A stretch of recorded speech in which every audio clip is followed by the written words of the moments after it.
So welcome to the second part of the chapter on scheduling. So we will discuss Linux scheduling, Windows scheduling and Solaris scheduling. So those who are not familiar with Solaris, Solaris is a version of Unix that used to be very popular around 10 to 15 years ago. So the SunSpark processors used to use Solaris Unix and later Sun got acquired by Oracle. So now Oracle servers use Solaris. So also there is a version of Solaris which is open source. It is called Open Solaris. Alright.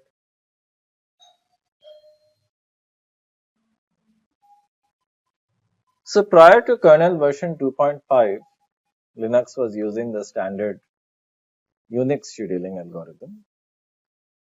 So subsequently, of course, the scheduling algorithm has changed.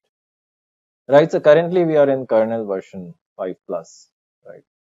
So of course, a lot of changes have happened. I'm summarizing the main ones. The current scheduler is preemptive and priority based. So these were identified as the two key properties of a scheduler.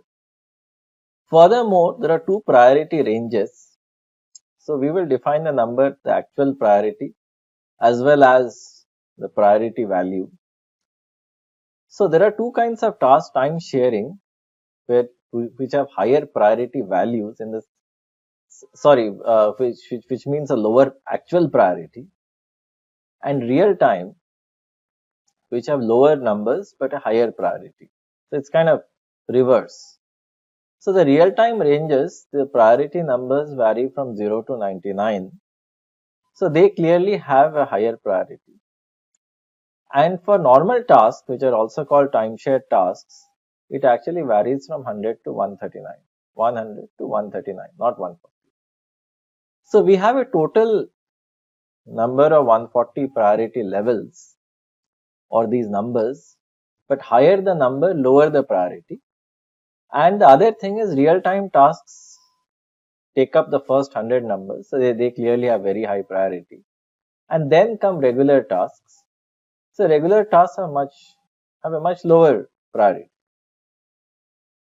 So how do these priorities manifest? So Linux has a very beautiful mechanism via which the time quanta, in the sense the time that a given process actually executes, is determined by its scheduling class as well as the priority value. So higher is the priority, in the sense lower is this number, it gets a larger time quantum. We'll see how exactly it plays out. So what we do is that we consider an interval of time. Within this, we give each process some time to execute, which we call it as its time slice, TS. So of course, this can be punctuated in between if we have system calls, interrupts and so on. But nevertheless, the total amount of time that P is given within an interval is its time slice. If its time slice expires, then it is scheduled in the next interval, so kind of in the next round. So that's the broad idea.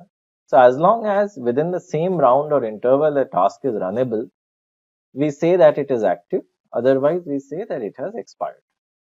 If a task expires, which means that until all the other tasks complete their time slices, the current task will not become active once again. So what we do is we have a variety of data structures to store all the tasks. So we have two priority arrays, active and expired. And within this, so particularly within the active array, we index the task by priority. So how do we do it? Well, simple approaches can use a queue, but of course, we have much more sophisticated data structures that along with a queue use trees and hash maps and all kinds of other data structures. So we'll talk about them. So within an interval, once all the tasks finish their time slices, their respective time slices, then in a sense all of them expire. So the entire set of gamut of processes, they are made active once again. So this is what I mean to say when I say that the arrays are exchanged. All of this works well, all of this works great in Linux. In the sense, you have two priority regimes, and clearly higher is the priority. In the sense, lower is this number, higher is the time slice, right? So it gets more time to execute in an interval. So all of this is great, but the main problem is that no additional facility is there for interactive processes. For processes that read user input or processes that deal with the user, no additional facility has been provided. So this has been one of the weak points of Linux since its inception, right? Since the beginning, this has been an issue with Linux, quite unlike Windows and Mac OS X, which do a much better job. So in Linux, the kernel is separate; it's a program, and the GUI or the user interface is separate. So as far as the user interface is concerned, it's just a regular program based on the X Windows system. And then there is a window manager like KDE or Unity or GNOME or something which runs on top of it. But essentially that's all. So it thinks of any graphical program as just a regular program running on top of the kernel. And clearly the window manager is not a part of the kernel. The kernel is separate and the window manager is separate. Because of this separation and because of the fact that nothing additional is done to schedule interactive processes, Linux has not really done very well in the gaming market, not done very well with all other kinds of software that have high level of user interactivity, games being the most interactive. So this is clearly a problem, and you see where this problem arises from. It arises from these separate architectures. So Linux provides, within its scheme, it provides something called a completely fair scheduler, which has been there since version 2.6, ever since. So where we have, as we have discussed, each task has a specific priority. There are two scheduling classes. Let's call it regular and real time.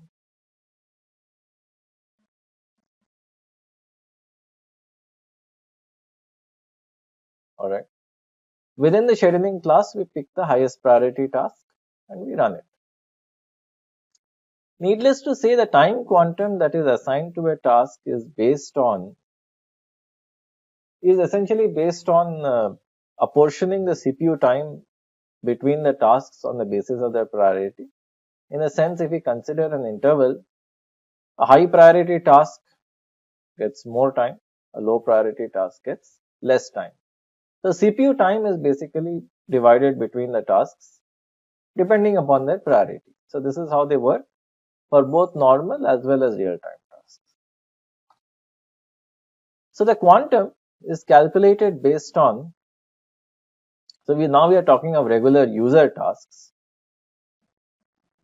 So for a regular user task is kind of interesting. So what we do is that in terms of the priority numbers or the levels, the lower the level, higher the priority.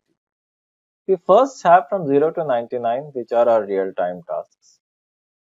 Then from 100 to 139, we have our regular tasks. So let's say at 120 is the default. So what I can do is, if I am a process, I can be nice to other processes. So there is a nice command. So the nice command can basically increase the priority of a process for regular users, right? So what I can say is that, look, I am deliberately reducing my priority. So I might be a background job, I might be a bad job. So I can be nice to other people, other processes, and reduce my own priority by increasing my nice value. So unfortunately, I can't go in a negative direction. Okay. If I'm a regular process and a regular user, because otherwise every user would bump up their priority as much as possible, right? So what the super user can do, the root user is given the provision and the permission in most Linux systems to increase the priority by adding a negative value, right? It will take a nice with negative value. So from 120 maximum we can go is still 100. We can't go beyond that. So you can never make a regular task a real-time task. Nonetheless, what is doable is that the priority of a regular task can be increased if you are the root. So given this priority regime, what needs to be calculated is what is called the target latency. This is the interval of time or the round that we were talking about. So in every round, as we have said, each task should run at least once, and for how long it will run is dependent on its priority. Furthermore, the length of this round, which is called the target latency, can increase if we have more active tasks. Now the question is that what do I do with the priority, right? So then every task, so every task that I have will have a priority, which is determined via this regime. It will also have, you'll also have a count of how long it has already executed, right? So you, in a sense, it's CPU time, the amount of time it has already executed, this also will be there. So we will combine both of these things into something called V runtime, virtual runtime, which is lower the better in the sense similar to a priority level, lower the virtual runtime, higher the priority. Alright. So furthermore, what we will do is that we'll play one more trick. We will say that look, this CPU time is basically the time that a given task executes. So we will, in a sense, we will pass it through a function which takes the CPU time as well as a decay factor. Okay, let's call it df. So what the decay factor does is like this. So every time that I run a process with default priority, which is 120, the virtual runtime will be equal to the actual runtime. So there is no decay factor. Otherwise, what will happen is that if, let's say, the priority of a task is kind of low, then I will basically say that look, the CPU time is more than what it executed for. So for a low priority task, if let's say it executed for 5 milliseconds, I will actually record that it executed for 10 milliseconds, such that its priority reduces. However, for a high priority task, if let's say it executed for 5 milliseconds, I'll actually record it executed for 2 milliseconds while computing V runtime, such that what will happen is that my virtual runtime will still remain low. Okay, so I'll do a little bit of cheating. So to decide the next task to run, all that the scheduler needs to do is that it needs to pick the task with the lowest virtual runtime. So let me explain this in some detail. So what we do, so forget about the text, this is from the book, but I will just explain this in some more detail. So what we have been saying is that there is a CPU time, and then CPU time will be modified in a certain way depending upon its priority. And furthermore, we have the priority of the task as well, which of course is a number between 0 and 139. So what I will do is I will combine these pieces of information to get a virtual runtime. So the actual calculation does have some constants and so on, which are all kind of tribal knowledge for Linux developers. Nevertheless, the key idea is that with CPU time, what I do is that I actually don't add the CPU time to the V runtime. I add it if it's a absolutely regular process, right, with priority of 120. Otherwise, what I do is I scale this. I scale the CPU time. And the scaling is essentially the decay factor. So what I do is, if it's a low priority task, I report a higher CPU time such that its V runtime increases and its scheduling potential, schedulability reduces. But if it's a high priority time, I actually reduce the CPU time even if it ran for 5 milliseconds. When I'll compute V runtime, I'll kind of assume it, let's say, ran for 2 milliseconds. So this will ensure that the task still remains reasonably runnable right? And the reason for my calculations of this kind is that whenever I need to schedule a task, I take a look at all the tasks that I have that are organized as a red-black tree. So a red-black tree is a nice balanced tree which is taught in any data structures course.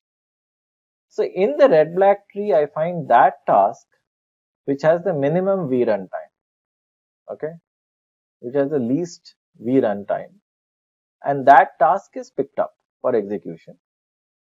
So given the fact that high priority tasks, the V runtime increases sluggishly, they will continue to get more of the CPU just because of the decay factor, the way in which we increment the CPU time. But low priority tasks will get less of the CPU because their V runtime values will quickly increase. Alright.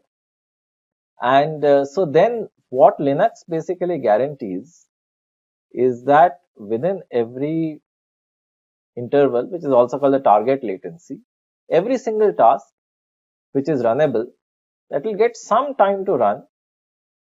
As long as its V runtime is the lowest, it will get some time to run.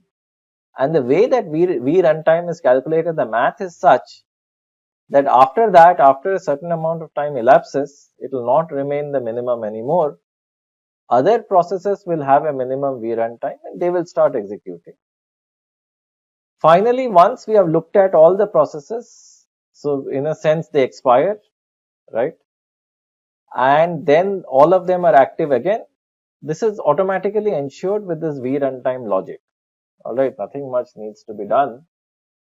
So then the fact they become active again basically means that one task that had executed over here, let's say task X, again after a period of time, its V runtime becomes the least, right, out of all the tasks, and again it starts to run, right? So this is all accounted for by the way that we decay the CPU time and the way that we incorporate priority into our calculation.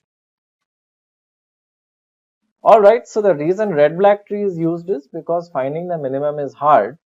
So we can of course use a min heap and other things, but choosing the data structure is a difficult task. So the red-black tree kind of is a balanced tree and it helps us find the minimum as well. And also it ensures that updating once, let's say if a task is removed, updating the structure is fast and quick.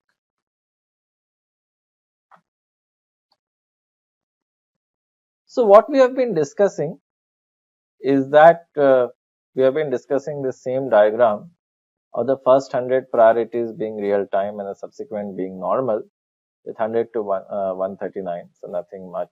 So the default would be over here. So nothing new in this slide. So furthermore, what Linux does is that let's say we have a NUMA system, which we have discussed in a previous lecture, a non-uniform memory access system. So we group our cores and tasks into domains.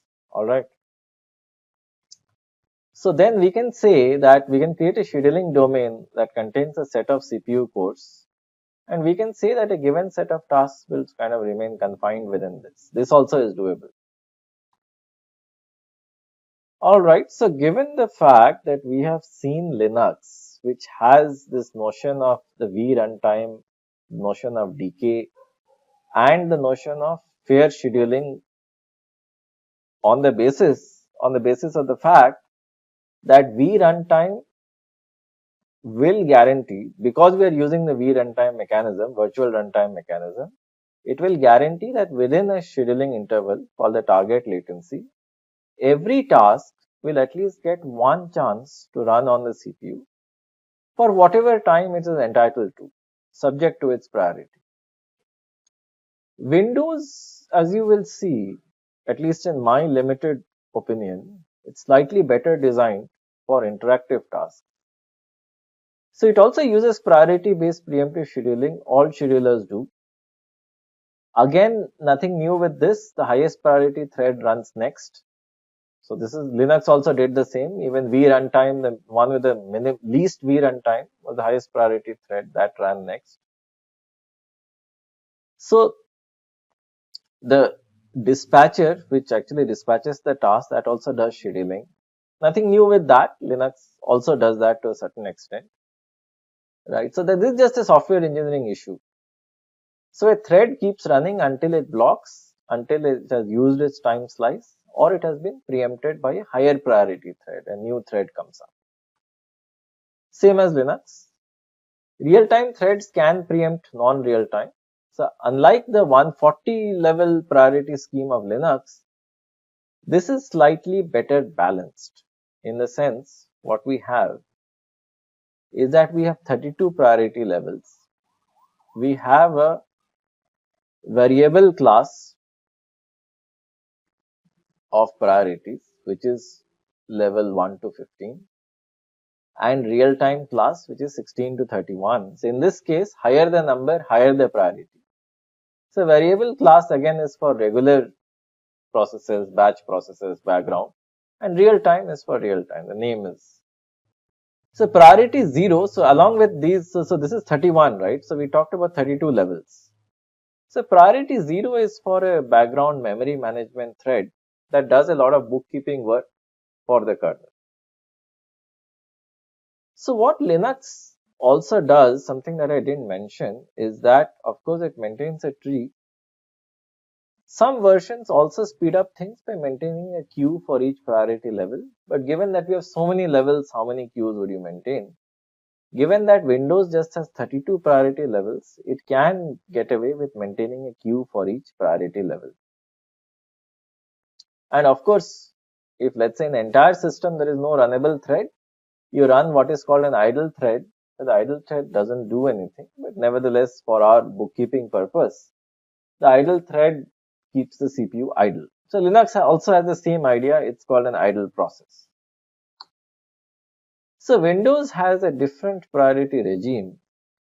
It defines several priority classes. Recall that Linux had two, regular, normal, and real time. But Windows has several: real time priority class, high priority class, above normal, normal, below normal, and idle. All are variables. So all of them are in the variable priority class other than real time. Alright, so real time is in real time. The rest of the priority classes are in the variable priority class. Right. So what is real time and variable is visible from this slide. So real time keeps its 16 levels. So it is kind of the king. The other variable class is divided into these subclasses. Furthermore, within a priority class, every thread, so a thread is absolutely an independent schedulable unit on Windows. Every class has a relative priority, right? A thread within a given priority class has a relative priority. So this is an intra-class priority. So an intra-class priority would basically make it time critical, highest, above normal, normal, below normal, and lowest. So the priority class, which is this, and the relative priority within the class are combined in a certain way. So we don't know the exact heuristic. At least I don't know. I don't think it is public. They are combined to provide a numeric priority. And the base priority is of course normal within the class for each. And the numeric priority is again used for scheduling, akin to Linux. And once its time quantum expires, its priority gets lowered, but it never falls below the base of its class. It never falls below that. But of course, once its time quantum, whatever time it was given within a round, once that expires, its priority automatically gets lowered, at least for that scheduling round. So furthermore, so this is what is new, and this is what I potentially like about Windows, is that let's say there is a wait, in the sense a process sends a request to the hard disk and then something comes back, right? So then, let me phrase this once again. So let's say wait occurs, in the sense one process sends a request to the hard disk. So then the priority is boosted for the device driver who's going to do the job, right? So depending on what is waited for, there is a possibility that whoever is going to do the request, its priority is boosted. That is one advantage, right, of this mechanism. We didn't have it on Linux. Another great thing in Windows is that the foreground window, the process that I'm currently working on, right? So for example, now I'm working with PowerPoint. That gets a 3x priority boost, which is quite substantial, right? So this basically is capturing the fact. So the operating system is taking interactivity into account, which Linux was not doing for us. That whatever I'm currently working on, that gets a priority boost of 3 times. All right. So as you can see, even if I'm idling, if something I'm waiting for, the priority of that gets boosted. And what I'm currently doing, the priority of that also gets boosted. Furthermore, Windows 7 allows user mode scheduling, which means that applications can create and manage threads independent of the kernel. And if there are large number of threads, particularly when I'm running a Java program, instead of the kernel managing the threads, the Windows provides a runtime which .NET and Java programs use. So I'm not sure about Java to that extent. It will depend on the JVM. Even that, those details are not out. But definitely, Windows threads, Windows user level threads, particularly .NET threads, use this runtime to do some of the scheduling in user space. A big advantage of this is, a massive advantage is that there is no need to actually go to the kernel, because every access to the kernel is expensive in terms of system call overheads. Kernel overheads, bookkeeping overheads, also kernel code needs to run, that displaces useful data from the caches.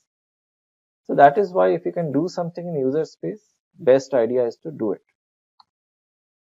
So Windows has, as I said, a complicated two-dimensional matrix of priorities,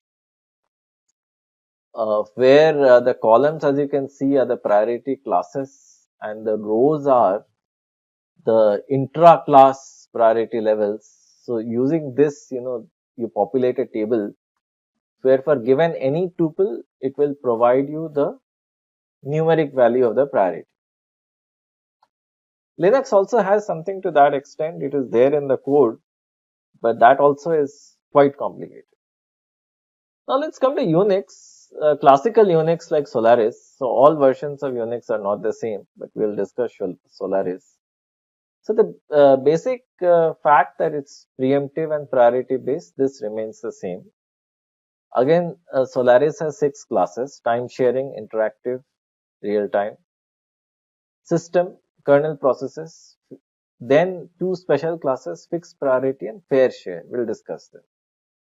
So each thread can be in one class at a time. Each class will have its own scheduling algorithm. And we have multi-level queues. So recall we had a multi-level queue feedback system, where what happens is that initially a thread might enter one priority class. But let's see, if it has executed for some time, it goes to the next queue, another priority class, which is slightly lower. Then if it is executing for a very long time, it goes to again another, which is slightly lower. Possibly if it's interactive, it doesn't move. If let's say it's a batch process, it goes down. So this multi-level queue system, we didn't see it in other places, but it is there in Solaris. So I'll skip this slide. So it's a simple mechanical slide. But the key idea of Solaris scheduling is that we have 170 numeric levels, where higher the better. The ones that get the highest priority are the threads, are the kernel threads that process interrupts. Alright, so they clearly have the highest because Solaris has a lot of respect for actual hardware devices. Then we have real-time threads. Then comes the kernel, again the system sys threads.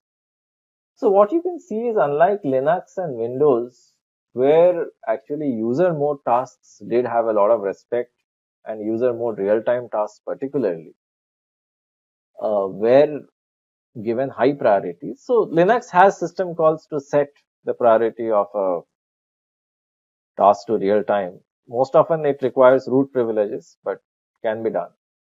Here, as you can see, that the kernel has a big role to play, which is typical of a lot of Unix systems, where the kernel is important.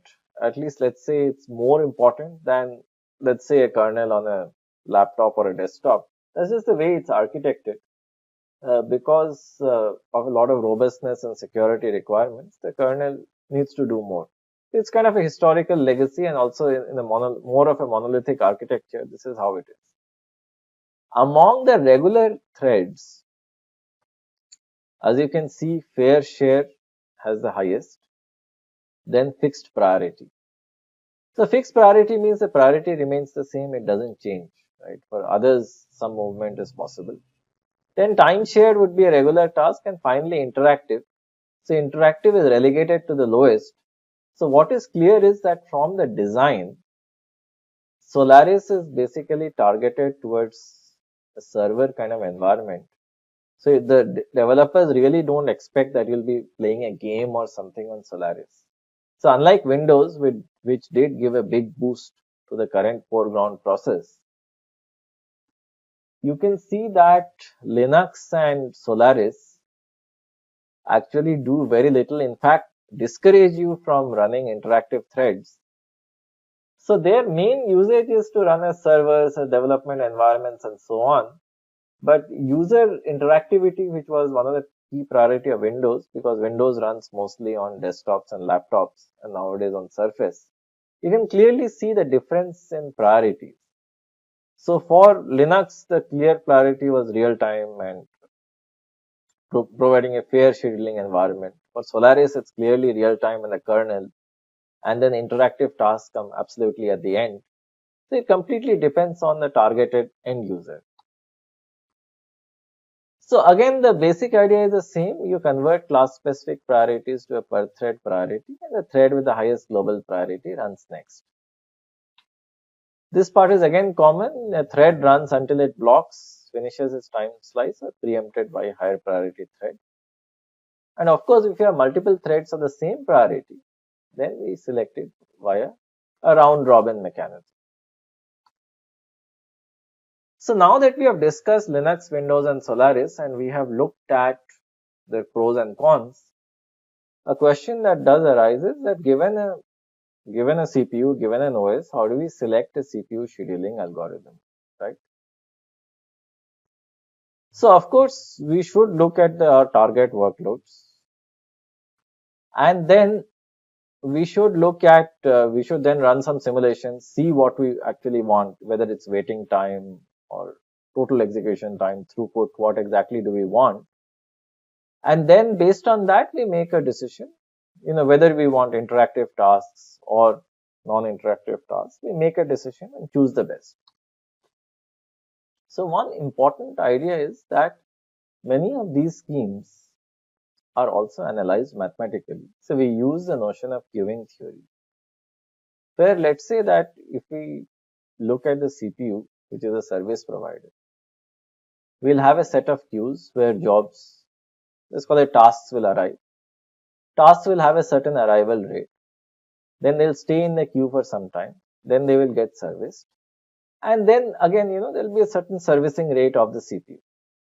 So there'll be known arrival rates, service rates. So we can, using mathematical results from queuing theory, we can compute the utilization of a CPU, find the average queue length, average waiting time, etc.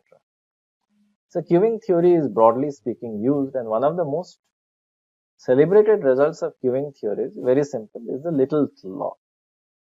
Little's law or Little's formula basically says that let n be the average queue length, let w be the average waiting time in a queue, and let lambda be the average arrival rate in a queue. So what is the idea? The arrival rate is being captured by the fact that lambda is the average arrival rate, number of new tasks per second. W is the average waiting time in the queue, and n is the queue length. So Little's law is very simple. It is n is lambda times w, or the average queue length is equal to the average arrival rate multiplied by the average waiting time. Little's law is very simple and very useful. the proof is left to you, but it's quite simple. So for example, if on average 7 processes arrive per second and there are normally 14 processes in the queue, then you can say the average waiting time per process is 2 seconds. Alright. So little slow, I'm not describing more, but any standard text on queuing theory would describe this. But this is, as I said, fairly simple, comes from common sense. But a standard text would derive more results on the basis of this. Along with queuing theory, we could do simulations. We could look at programmed models of computer systems. We could create small softwares to simulate scheduling. For example, create a random number generator based on a probability distribution and send tasks and look at average waiting times or throughput or something. So simulation environment would simulate, let's say, first come, first serve, shortest job first and round robin, and provide different statistics of interest. Based on that, we choose the one that we would like to take based on what kind of workloads we would like to support. And, environments may vary, but I should ideally have a flexible scheduler based on what is it that I want to provide to my users. So as you saw, the priorities for Solaris and Linux were very different from that of Windows. And that did reflect in the scheduling classes and algorithm. Again, there was some amount of difference between Solaris and Linux as far as the kernel was concerned, right? And so this all depends on what is your final objective. Alright, so this ends chapter 5, but it does not end our discussion. So as I had promised to you, I will discuss the quick and brief proof of why the shortest job first is optimal. So I'll give you a sketch of the proof. The remaining proof, the detailed proof, you can work it out on your own.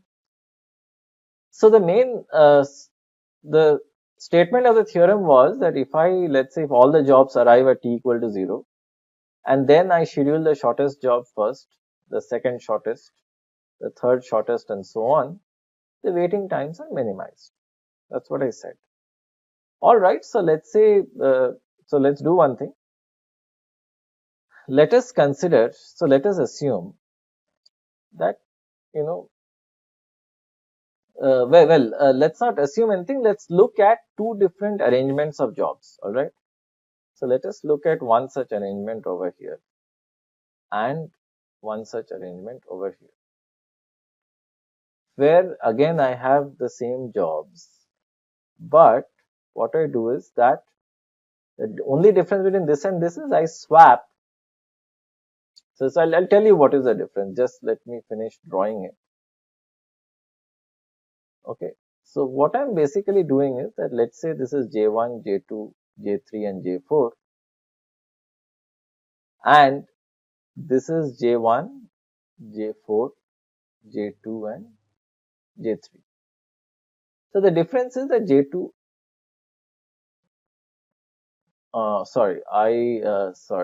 small mistake can be corrected. So this still remains J3. So the main difference is that J2 and J4 have been swapped. So let's say the waiting time of this is W and the waiting time of this is W dash. So what I claim is that W is less than W dash. Okay, so we'll generalize this result, but this is what I claim. So W is the average waiting time, where the longest job, which is J4, is at the end, and W dash is the average waiting time, where the longest job J4 is swapped with one of the other jobs. Doesn't matter which one. So let's try to prove that W is less than W dash. So that is not hard. If I consider this point, J1 remains the same. So the average waiting time for it is 0. Even if there were 100 tasks before it, they are clearly not being affected. So we don't care about them. What we actually care about is that if we let's say start the counter over here, we care about the waiting times of these tasks. Alright, so then let's say that let's assume this to be the base, t equal to 0. And let's say the time that J2 takes is T2 and then T3, T4 and T4, T3, T2. So let's compute the waiting time. Let's compute W. And let's ignore all the tasks before it because they are anyway common between the two. So if I compute the waiting time for J2 is 0. The waiting time for J3 is T2. And the waiting time for J4 is basically T2 plus T3.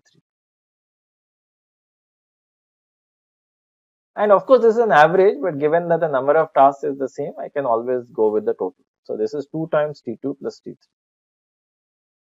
What is W dash? W dash is again, let me add 0 again. For J3, it is T4. For J2, it is T4 plus T3, which is, okay, fine. So now what I can do is I compute W dash minus W. It will be 2 times T4 minus T2. And given that T4 is the longest job, T4 is greater than T2. So I know that T4 is greater than T2. So I know that this relationship does hold. Consequently, this is greater than 0. Consequently, we have W dash greater than W. Alright. Fine. So what did we really achieve? We said that look, you take any arrangement and if the longest job